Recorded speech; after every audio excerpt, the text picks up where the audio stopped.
The Diary of Alonzo Typer by H.P. Lovecraft. Editor's note: Alonzo Hasbrouck Typer of Kingston, NY, was last seen and recognized on April 17, 1908, around noon, at the Hotel Richmond in Batavia. He was the only survivor of an ancient Ulster County family and was 53 years old at the time of his disappearance. Mr. Typer was educated privately and at Columbia and Heidelberg universities. All his life was spent as a student. The field of his researches including many obscure and generally feared borderlands of human knowledge. His papers on vampirism, ghouls, and poltergeist phenomena were privately printed after rejection by many publishers. He resigned from the Society for Psychical Research in 1902 after a series of peculiarly bitter controversies. At various times, Mr. Typer travelled extensively, sometimes dropping out of sight for long periods. He is known to have visited obscure spots in Nepal, India, Tibet, and Indochina, and passed most of the year 1899 on mysterious Easter Island. The extensive search for Mr. Typer after his disappearance yielded no results, and his estate was divided among distant cousins in New York City. The diary herewith presented was allegedly found in the ruins of a large country house near Attica, NY, which had borne a curiously sinister reputation for generations before its collapse. The edifice was very old, antedating the general white settlement of the region, and had formed the home of a strange and secretive family named Van der Hale, which had migrated from Albany in 1746 under a curious cloud of witchcraft suspicion. The structure probably dated from about 1760. Of the history of the Van der Hales, very little is known. They remained entirely aloof from their normal neighbours, employed Negro servants brought directly from Africa and speaking little English, and educated their children privately and at European colleges. Those of them who went out into the world were soon lost to sight, though not before gaining evil repute for association with black mass groups and cults of even darker significance. Around the dreaded house, a straggling village arose, populated by Indians and later by renegades from the surrounding country, which bore the dubious name of Khorasan, of the singular hereditary strains which afterward appeared in the mixed Khorasan villages. Several monographs have been written by ethnologists. Just behind the village, and in sight of the Van der Hale house, is a steep hill crowned with a peculiar ring of ancient standing stones which the Iroquois always regarded with fear and loathing. The origin and nature of the stones, whose date, according to archaeological and climatological evidence, must be fabulously early, is a problem still unsolved. From about 1795 onward, the legends of the incoming pioneers and later population have much to say about strange cries and chants proceeding at certain seasons from Khorasan and from the great house and hill of standing stones, though there is reason to suppose that the noises ceased about 1872, when the entire Van der Hale household, servants and all, suddenly and simultaneously disappeared. Thenceforward the house was deserted for other disastrous events, including 3 unexplained deaths, 5 disappearances, and 4 cases of sudden insanity, occurred when later owners and interested visitors attempted to stay in it. The house, village, and extensive rural areas on all sides reverted to the state and were auctioned off in the absence of discoverable Van der Hale heirs. Since about 1890, the owners successively the late Charles A. Shields and his son Oscar Zazay Shields of Buffalo have left the entire property in a state of absolute neglect and have warned all inquirers not to visit the region. Of those known to have approached the house during the last 40 years, most were occult students, police officers, newspaper men, and odd characters from abroad. Among the latter was a mysterious Eurasian, probably from Cochinchina, whose later appearance with blank mind and bizarre mutilations excited wide press notice in 1903. Mr. Typer's diary, a book about 6x 3½ inches in size, with tough paper and an oddly durable binding of thin sheet metal, was discovered in the possession of one of the decadent Chorazin villagers on Nov, 1935, by a state policeman sent to investigate the rumoured collapse of the deserted Van der Hale mansion. The house had indeed fallen, obviously from sheer age and decrepitude, in the severe gale of November 12.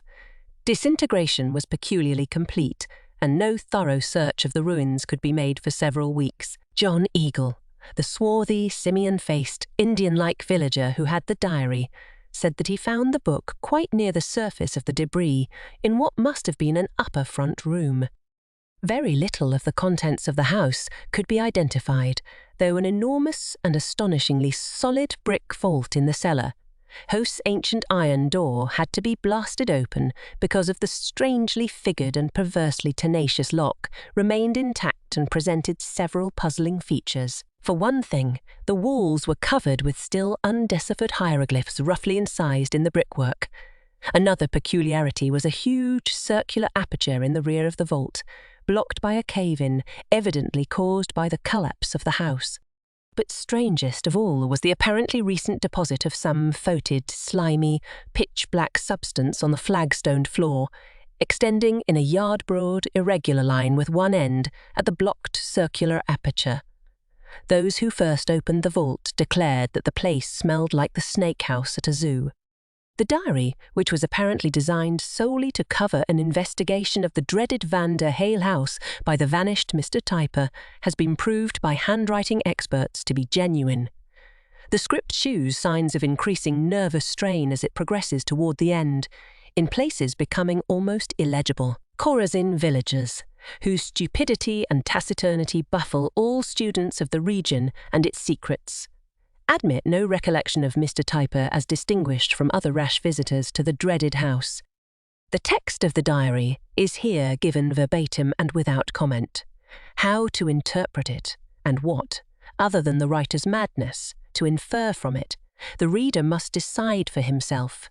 Only the future can tell what its value may be in solving a generation-old mystery. It may be remarked that genealogists confirm Mr. Typer's belated memory in the matter of Adrian Slight. The Diary, April 17, 1900. Arrived here about 6 p.m, had to walk all the way from Attica in the teeth of an oncoming storm, for no one would rent me a horse or rig, and I can't run an automobile. This place is even worse than I had expected, and I dread what is coming, even though I long at the same time to learn the secret. All too soon will come the night, the old Walpurgis Sabbath horror, and after that time in Wales I know what to look for. Whatever comes, I shall not flinch, prodded by some unfathomable urge. I have given my whole life to the quest of unholy mysteries. I came here for nothing else, and will not quarrel with fate. It was very dark when I got here, though the sun had by no means set. The storm clouds were the densest I had ever seen, and I could not have found my way but for the lightning flashes. The village is a hateful little backwater, and its few inhabitants no better than idiots. One of them saluted me in a queer way, as if he knew me. I could see very little of the landscape, just a small, swampy valley of strange brown weed stalks and dead fungi surrounded by scraggly, evilly twisted trees with bare boughs. But behind the village is a dismal-looking hill on whose summit is a circle of great stones with another stone at the centre. That, without question, is the vile primordial thing V told me about at the N. Estbate. The great house lies in the midst of a park all overgrown with curious-looking briars. I could scarcely break through, and when I did, the vast age and decrepitude of the building almost stopped me from entering. The place looked filthy and diseased, and I wondered how so leprous a bulk could hang together. It is wooden, and though its original lines are hidden by a bewildering tangle of wings added at various dates, I think it was first built in the square colonial fashion of New England. Probably that was easier to build than a Dutch stone house. And then, too, I recall that Dirk van der Hale's wife was from Salem, a daughter of the unmentionable Abaddon Corey. There was a small pillared porch, and I got under it just as the storm burst. It was a fiendish tempest, black as midnight, with rain in sheets, thunder and lightning like the day of general dissolution, and a wind that actually clawed at me. The door was unlocked, so I took out my electric torch and went inside. Dust was inches thick on floor and furniture, and the place smelled like a mould-caked tomb. There was a hall reaching all the way through and a curving staircase on the right. I ploughed away upstairs and selected this front room to camp out in. The whole place seems fully furnished, though most of the furniture is breaking down. This is written at 8 o'clock, after a cold meal from my travelling case. After this, the village people will bring me supplies, though they won't agree to come any closer than the ruins of the park gate until they say later. I wish I could get rid of an unpleasant feeling of familiarity with this place. Later. I am conscious of several presences in this house. One in particular is decidedly hostile toward me, a malevolent will which is seeking to break down my own and overcome me. I must not countenance this for an instant, but must use all my forces to resist it. It is appallingly evil and definitely non-human. I think it must be allied to powers outside Earth, powers in the spaces behind time and beyond the universe. It towers like a colossus, bearing out what is said in the Aklo writings. There is such a feeling of vast size connected with it that I wonder these chambers can contain its bulk. And yet it has no visible bulk. Its age must be unutterably vast, shockingly, indescribably so. April 18. Slept very little last night. At 3 a.m., a strange, creeping wind began to pervade the whole region, ever rising until the house rocked as if in a typhoon. As I went down the staircase to see to the rattling front door, the darkness took half-visible forms in my imagination. Just below the landing, I was pushed violently from behind. By the wind, I suppose, though I could have sworn I saw the dissolving outlines of a gigantic black paw as I turned quickly about. I did not lose my footing, but safely finished the descent and shot the heavy bolt of the dangerously shaking door. I had not meant to explore the house till dawn. Yet now, unable to sleep again and fired with mixed terror and curiosity, I felt reluctant to postpone my search. With my powerful torch I ploughed through the dust to the great south parlour, where I knew the portraits would be.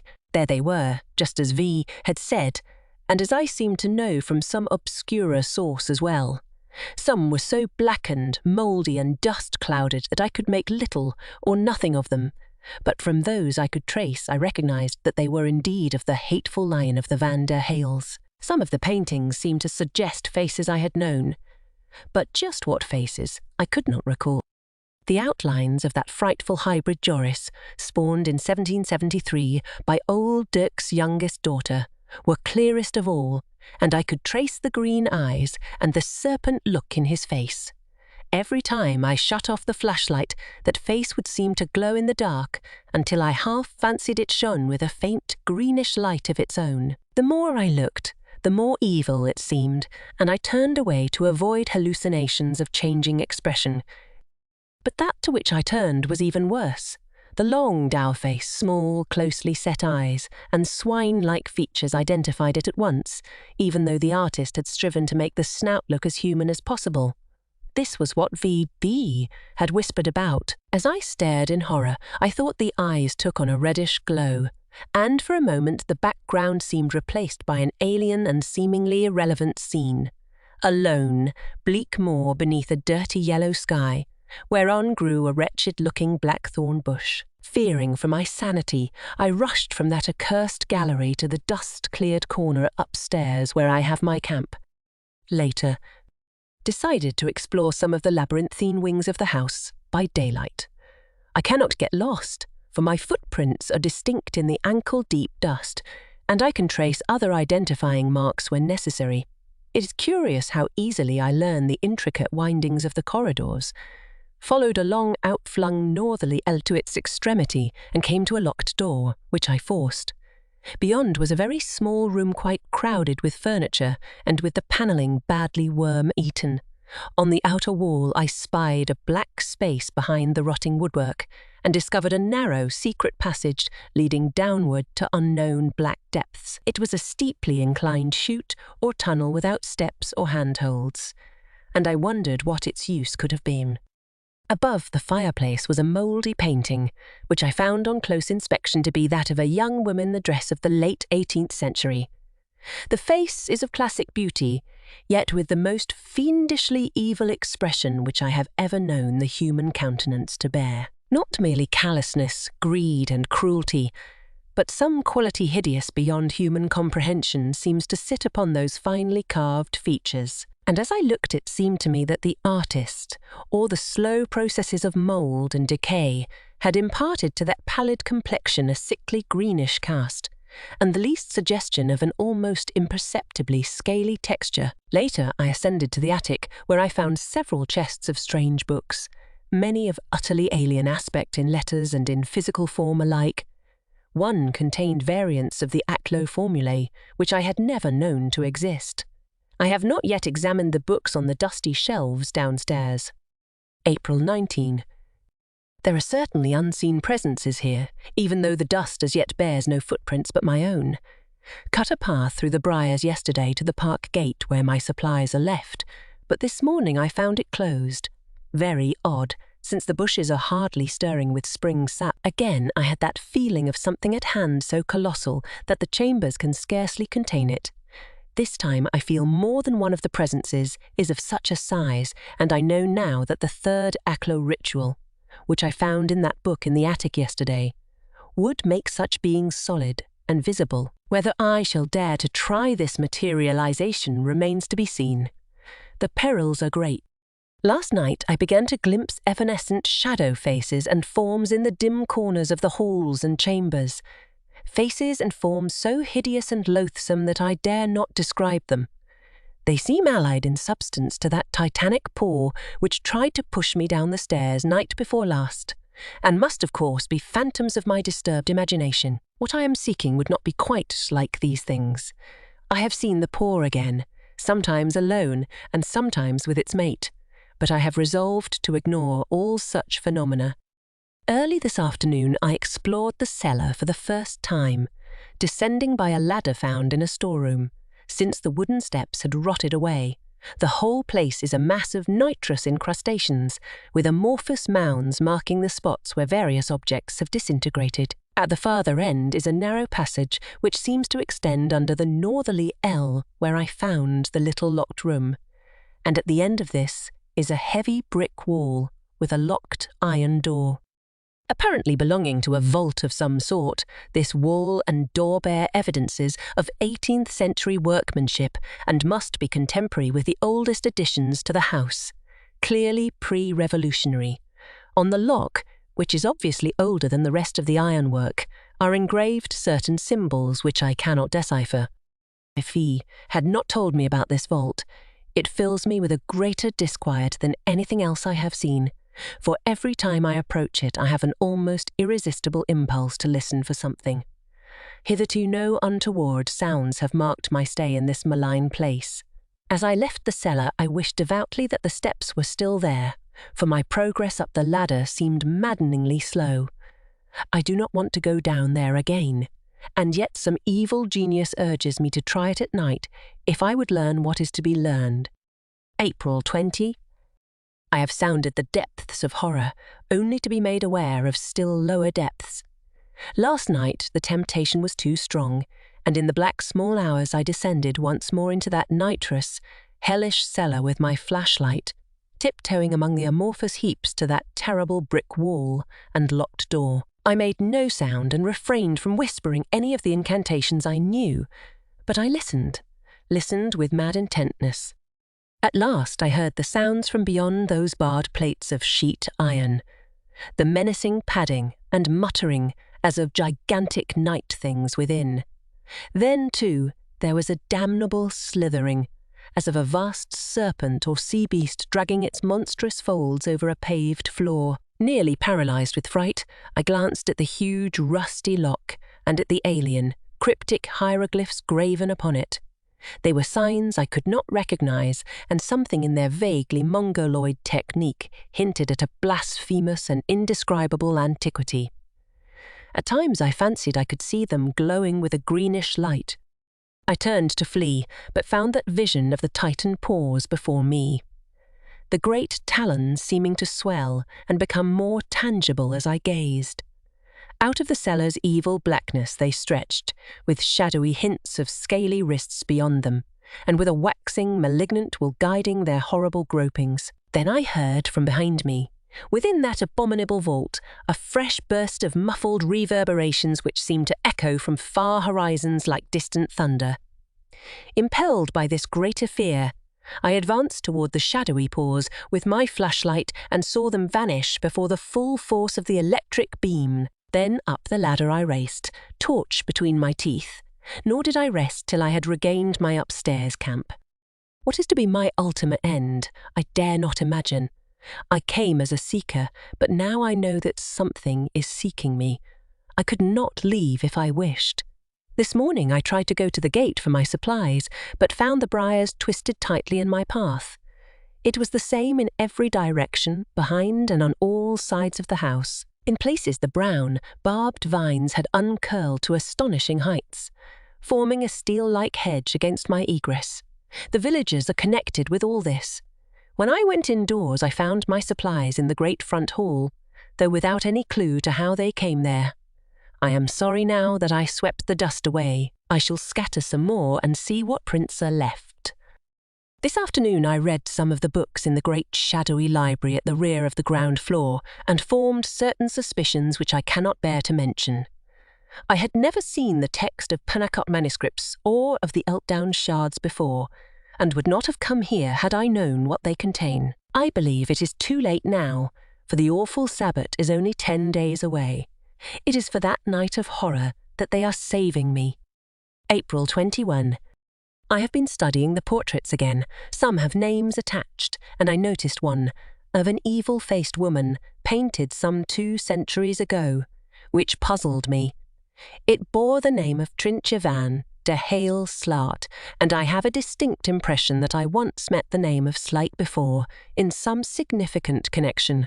It was not horrible then, though it becomes so now. I must rack my brain for the clue. The eyes of these pictures haunt me. Is it possible that some of them are emerging more distinctly from their shrouds of dust and decay and mould? The serpent-faced and swine-faced warlocks stare horribly at me from their blackened frames, and a score of other hybrid faces are beginning to peer out of shadowy backgrounds. There is a hideous look of family resemblance in them all, and that which is human is more horrible than that which is non-human. I wish they reminded me less of other faces. Faces I have known in the past. They were an accursed line, and Cornelius of Leyden was the worst of them. It was he who broke down the barrier after his father had found that other key. I am sure that V knows only a fragment of the horrible truth, so that I am indeed unprepared and defenceless. What of the line before Old Clays? What he did in 1591 could never have been done without generations of evil heritage or some link with the outside. And what of the branches this monstrous line has sent forth? Are they scattered over the world, all awaiting their common heritage of horror? I must recall the place where I once so particularly noticed the name of Slet. I wish I could be sure that these pictures stay always in their frames. For several hours now I have been seeing momentary presences like the earlier paws and shadow faces and forms, but closely duplicating some of the ancient portraits. Somehow I can never glimpse a presence, and the portrait it resembles at the same time. The light is always wrong for one or the other, or else the presence and the portrait are in different rooms. Perhaps, as I have hoped, the presences are mere figments of imagination. But I cannot be sure now. Some are female and of the same hellish beauty as the picture in the little locked room. Some are like no portrait I have seen, yet make me feel that their painted features lurk unrecognized beneath the mould and soot of canvases I cannot decipher. A few, I desperately fear, have approached materialization in solid or semi-solid form, and some have a dreadful and unexplained familiarity. There is one woman who in fell loveliness excels all the rest. Her poisonous charms are like a honeyed flower growing on the brink of hell. When I look at her closely, she vanishes, only to reappear later. Her face has a greenish cast, and now and then I fancy I can spy a suspicion of the squamose in its smooth texture. Who is she? Is she that being who must have dwelt in the little locked room a century and more ago? My supplies were again left in the front hall. That, clearly, is to be the custom. I had sprinkled dust about to catch footprints, but this morning the whole hall was swept clean by some unknown agency. April 22. This has been a day of horrible discovery.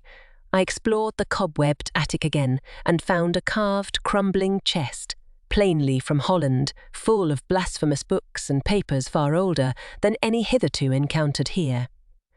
There was a Greek Necronomicon, a Norman French Livre des Bons, and a first edition of old Ludwig Prinz de Vermis Mysterius. But the old-bound manuscript was the worst. It was in Low Latin and full of the strange, crabbed handwriting of Claes van der Hale, being evidently the diary or notebook kept by him between 1560 and 1580. When I unfastened the blackened silver clasp and opened the yellowed leaves, a coloured drawing fluttered out. The likeness of a monstrous creature resembling nothing so much as a squid, beaked and tentacled, with great yellow eyes, and with certain abominable approximations to the human form in its contours. I had never before seen so utterly loathsome and nightmarish a form. On the paws, feet and head tentacles were curious claws, reminding me of the colossal shapes which have groped so horribly in my path, while the entity as a whole sat upon a great throne-like pedestal inscribed with unknown hieroglyphs of vaguely Chinese cast. About both writing and image there hung an air of sinister evil so profound and pervasive that I could not think it the product of any one world or age. Rather must that monstrous shape be a focus for all the evil in unbounded space, throughout the aeons past and to come, and those eldritch symbols be vile sentient icons endowed with a morbid life of their own and ready to wrest themselves from the parchment for the reader's destruction. To the meaning of that monster and of those hieroglyphs I had no clue, but I knew that both had been traced with a hellish precision and for no nameable purpose. As I studied the leering characters, their kinship to the symbols on that ominous lock in the cellar became more and more manifest. I left the picture in the attic, for never could sleep come to me with such a thing nearby. All the afternoon and evening I read in the manuscript book of old Claes van der Hale, and what I read will cloud and make horrible whatever period of life lies ahead of me. The genesis of the world, and of previous worlds, unfolded itself before my eyes. I learned of the city Shambhala, built by the Lemurians 50 million years ago, yet inviolate still behind its walls of psychic force in the eastern desert. I learned of the Book of Jasin, whose first 6 chapters antedate the Earth, and which was old when the Lords of Venus came through space in their ships to civilize our planet, and I saw recorded in writing for the first time that name which others had spoken to me in whispers, and which I had known in a closer and more horrible way, the shunned and dreaded name of Yin Ho. In several places I was held up by passages requiring a key. Eventually, from various allusions, I gathered that old Claes had not dared to embody all his knowledge in one book, but had left certain points for another. Neither volume can be wholly intelligible without its fellow. Hence I have resolved to find the second one if it lies anywhere within this accursed house. Though plainly a prisoner, I have not lost my lifelong zeal for the unknown, and am determined to probe the cosmos as deeply as possible before doom comes. April 23. Searched all the morning for the second diary, and found it about noon in a desk in the little locked room. Like the first, it is in Claes van der Hale's barbarous Latin, and it seems to consist of disjointed notes referring to various sections of the other. Glancing through the leaves, I spied at once the abhorred name of Yin Ho, that lost and hidden city wherein brood unknown secrets, and of which dim memories older than the body lurk behind the minds of all men. It was repeated many times, and the text around it was strewn with crudely drawn hieroglyphs plainly akin to those on the pedestal in that hellish drawing I had seen. Here, clearly, lay the key to that monstrous tentacled shape and its forbidden message. With this knowledge I ascended the creaking stairs to the attic of cobwebs and horror. When I tried to open the attic door, it stuck as never before. Several times it resisted every effort to open it, and when at last it gave way, I had a distinct feeling that some colossal, unseen shape had suddenly released it, a shape that soared away on non-material but audibly beating wings. When I found the horrible drawing, I felt that it was not precisely where I had left it. Applying the key in the other book, I soon saw that the latter was no instant guide to the secret. It was only a clue to a secret too black to be left lightly guarded. It would take hours, perhaps days, to extract the awful message. Shall I live long enough to learn the secret? The shadowy black arms and paws haunt my vision more and more now, and seem even more titanic than at first. Nor am I ever long free from those vague, unhuman presences whose nebulous bulk seems too vast for the chambers to contain. And now and then the grotesque, evanescent faces and forms, and the mocking portrait shapes, troop before me in bewildering confusion. Truly, there are terrible primal arcana of earth, which had better be left unknown and unevoked. Dread secrets which have nothing to do with man, and which man may learn only in exchange for peace and sanity. Cryptic truths which make the knower evermore an alien among his kind, and cause him to walk alone on earth. Likewise are there dread survivals of things older and more potent than man, things that have blasphemously straggled down through the aeons to ages never meant for them, monstrous entities that have lain sleeping endlessly in incredible crypts and remote caverns, outside the laws of reason and causation, and ready to be waked by such blasphemous as shall know their dark, forbidden signs and furtive passwords. April 24. Studied the picture and the key all day in the attic. At sunset I heard strange sounds of a sort not encountered before and seeming to come from far away. Listening, I realized that they must flow from that queer abrupt hill with the circle of standing stones, which lies behind the village and some distance north of the house. I had heard that there was a path from the house leading up that hill to the primal cromlech, and had suspected that at certain seasons the Van der Hales had much occasion to use it.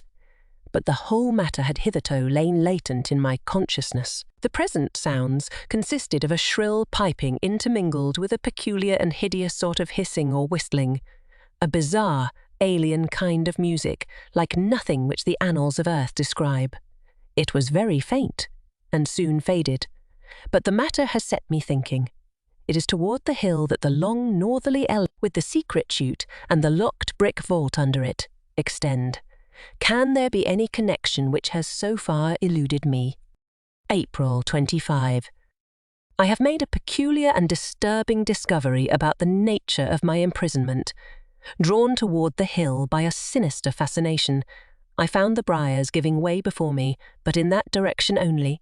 There is a ruined gate, and beneath the bushes the traces of the old path no doubt exist. The briars extend part way up and all around the hill, though the summit with the standing stones bears only a curious growth of moss and stunted grass. I climbed the hill and spent several hours there, noticing a strange wind which seems always to sweep around the forbidding monoliths, and which sometimes seems to whisper in an oddly articulate though darkly cryptic fashion.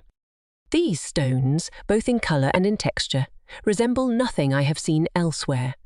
They are neither brown nor grey, but rather of a dirty yellow merging into an evil green and having a suggestion of chameleon-like variability. Their texture is queerly like that of a scaled serpent, and is inexplicably nauseous to the touch, being as cold and clammy as the skin of a toad or other reptile.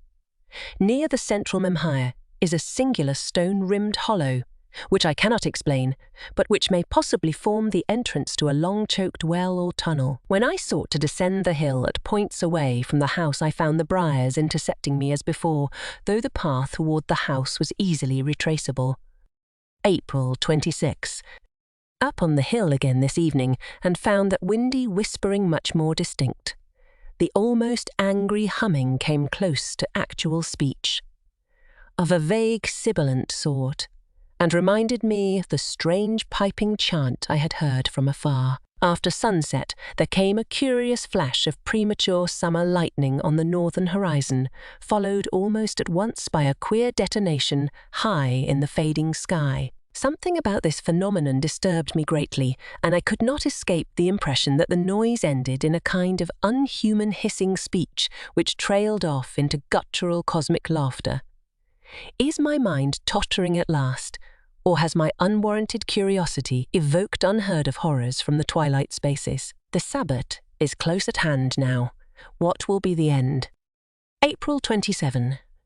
At last my dreams are to be realized. Whether or not my life or spirit or body will be claimed, I shall enter the gateway. Progress in deciphering those crucial hieroglyphs in the picture has been slow, but this afternoon I hit upon the final clue. By evening I knew their meaning, and that meaning can apply in only one way to the things I have encountered in this house. There is beneath this house, sepultured I know not where, an ancient forgotten one who will shew me the gateway I would enter, and give me the lost signs and words I shall need. How long it has lain buried here, forgotten save by those who reared the stones on the hill, and by those who later sought out this place and built this house. I cannot conjecture. It was in search of this thing, beyond question, that Hendrik van der Hale came to Netherland in 1638. Men of this earth know it not, save in the secret whispers of the fear-shaken few who have found or inherited the key. No human eye has even yet glimpsed it, unless, perhaps, the vanished wizards of this house delved farther than has been guessed. With knowledge of the symbols came likewise a mastery of the 7 lost signs of terror, and a tacit recognition of the hideous and unutterable words of fear. All that remains for me to accomplish is the chant which will transfigure that forgotten one who is guardian of the ancient gateway.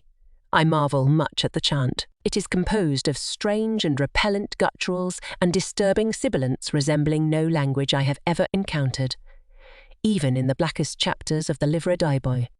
When I visited the hill at sunset, I tried to read it aloud, but evoked in response only a vague, sinister rumbling on the far horizon, and a thin cloud of elemental dust that writhed and whirled like some evil living thing. Perhaps I do not pronounce the alien syllables correctly, or perhaps it is only on the Sabbath, that hellish Sabbath for which the powers in this house are without question holding me, that the great transfiguration can occur. Had an odd spell of fright this morning. I thought for a moment that I recalled where I had seen that baffling name of slut before, and the prospect of realization filled me with unutterable horror. April 28. Today, dark, ominous clouds have hovered intermittently over the circle on the hill. I have noticed such clouds several times before, but their contours and arrangements now hold a fresh significance. They are snake-like and fantastic, and curiously like the evil shadow shapes I have seen in the house. They float in a circle around the primal cromlech, revolving repeatedly as though endowed with a sinister life and purpose. I could swear, too, that they give forth an angry murmuring. After some 15 minutes they sail slowly away, ever to the eastward, like the units of a struggling battalion. Are they indeed those dread ones whom Solomon knew of old? Those giant black beings whose number is legion, and whose tread doth shake the earth? I have been rehearsing the chant that will transfigure the nameless thing, yet strange fears assail me even when I utter the syllables under my breath. Piecing all evidence together, I have now discovered that the only way to it is through the locked cellar vault. That vault was built with a hellish purpose, and must cover the hidden burrow leading to the immemorial lair. What guardians live endlessly within, flourishing from century to century on an unknown nourishment, only the mad may conjecture. The warlocks of this house, who called them out of inner earth, have known them only too well, as the shocking portraits and memories of the place reveal. What troubles me most is the limited nature of the chant. It evokes the nameless one, yet provides no method for the control of that which is evoked. There are, of course, the general signs and gestures, but whether they will prove effective towards such an one remains to be seen. Still, the rewards are great enough to justify any danger, and I could not retreat if I would, since an unknown force plainly urges me on. I've discovered one more obstacle. Since the locked cellar vault must be traversed, the key to that place must be found. The lock is infinitely too strong for forcing. That the key is somewhere hereabouts cannot be doubted, but the time before the Sabbath is very short. I must search diligently and thoroughly. It will take courage to unlock that iron door, for what prisoned horrors may not lurk within. Later. I have been shunning the cellar for the past day or two, but late this afternoon I again descended to those forbidding precincts. At first all was silent, but within 5 minutes the menacing padding and muttering began once more beyond the iron door. This time it was loud and more terrifying than on any previous occasion, and I likewise recognized the slithering that bespoke some monstrous sea beast, now swifter and nervously intensified, as if the thing were striving to force its way through the portal to where I stood. As the pacing grew louder, more restless and more sinister, there began to pound through it those hellish and unidentifiable reverberations which I had heard on my second visit to the cellar. Those muffled reverberations which seemed to echo from far horizons like distant thunder. Now, however, their volume was magnified 100-fold, and their timbre freighted with new and terrifying implications. I can compare the sound to nothing more aptly than to the roar of some dread monster of the vanished Saurian age, when primal horrors roamed the earth and Volusia's serpent men laid the foundation stones of evil magic. To such a roar, but swelled to deafening heights reached by no known organic throat, was this shocking sound akin. Dare I unlock the door and face the onslaught of what lies beyond? April 29. The key to the vault is found. I came upon it this noon in the little locked room, buried beneath rubbish in a drawer of the ancient desk, as if some belated effort to conceal it had been made. It was wrapped in a crumbling newspaper dated Oct. 31, 1872, but there was an inner wrapping of dried skin, evidently the hide of some unknown reptile, which bore a low Latin message in the same crabbed writing as that of the notebooks I found. As I had thought, the lock and key were vastly older than the vault. Old Claes van der Hale had them ready for something he or his descendants meant to do, and how much older than he they were I could not estimate. Deciphering the Latin message, I trembled in a fresh access of clutching terror and nameless awe. The secrets of the monstrous primal ones ran the crabbed text, whose cryptic words relate the hidden things that were before man, the things no one of earth should learn, lest peace be forever forfeited, shall by me never suffer revelation.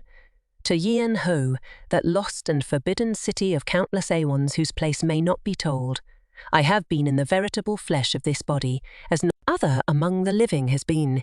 Therein have I found, and thence have I borne away, that knowledge which I would gladly lose, though I may not. I have learnt to bridge a gap that should not be bridged, and must call out of the earth that which should not be waked or called. And what is sent to follow me will not sleep till I or those after me have found and done what is to be found and done. That which I have awaked and borne away with me, I may not part with again. So is it written in the book of hidden things. That which I have willed to be has twined its dreadful shape around me, and, if I live not to do the bidding, around those children born and unborn who shall come after me until the bidding be done. Strange may be their joinings, and awful the aid that they may summon till the end be reached. Into lands unknown, and dim must the seeking go, and a house must be built for the outer guardians. This is the key to that lock which was given me in the dreadful, aeon-old and forbidden city of Yan Ho, the lock which I or mine must place upon the vestibule of that which is to be found, and may the lords of Yadith succour me, or him, who must set that lock in place or turn the key thereof. Such was the message, a message which, once I had read it, I seemed to have known before. Now, as I write these words, the key is before me.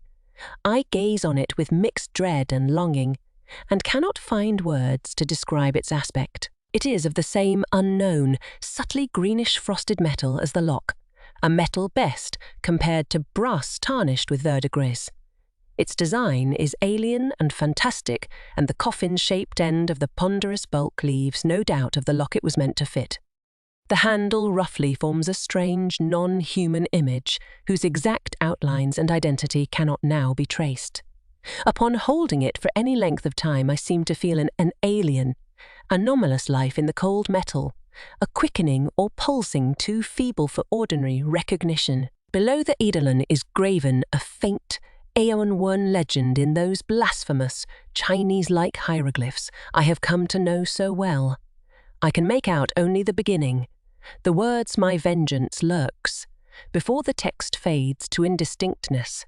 There is some fatality in this timely finding of the key, for tomorrow night comes the hellish Sabbath. But strangely enough, amidst all this hideous expectancy, that question of the slut name bothers me more and more. Why should I dread to find it linked with the Van der Hales? Walpurgis, April 30. The time is come. I waked last night to see the sky glowing with a lurid greenish radiance, that same morbid green which I have seen in the eyes and skin of certain portraits here, on the shocking lock and key, on the monstrous menhirs of the hill, and in 1,000 other recesses of my consciousness. There were strident whispers in the air, sibilant whistlings like those of the wind around that dreadful cromlech. Something spoke to me out of the frore aether of space, and it said, "The hour falls." It is an omen, and I laugh at my own fears. Have I not the dread words and the 7 lost signs of terror, the power coercive of any dweller in the cosmos or in the unknown darkened spaces? I will no longer hesitate. The heavens are very dark, as if a terrific storm were coming on. A storm even greater than that of the night when I reached here, nearly a fortnight ago. From the village, less than a mile away, I hear a queer and unwanted babbling. It is as I thought.